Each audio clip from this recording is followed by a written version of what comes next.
Tout juste revenu de son dernier sommet européen à Bruxelles, le Premier ministre britannique fait face aux questions des députés à la Chambre des communes. 6 jours après le vote pour le Brexit, David Cameron a insisté sur un point. Le Royaume-Uni prendra son temps avant d'enclencher la procédure de divorce avec l'UE. Concernant l'agenda de l'article 50, contrairement à ce que certains attendaient, la tendance n'était pas à ce que la Grande-Bretagne enclenche la procédure tout de suite.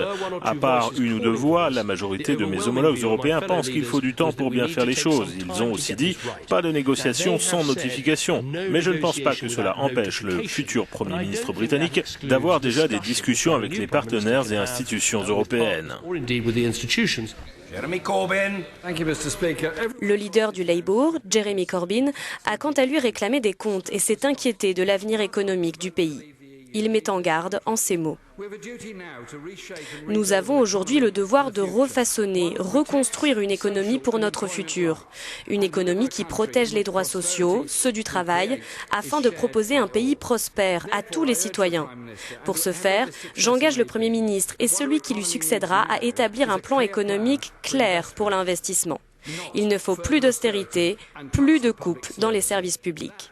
Alors que la course des prétendants pour remplacer David Cameron est lancée, ce dernier s'est amusé de Jeremy Corbyn, lui qui a reçu une motion de défiance hier au sein de son parti et qui refuse de démissionner.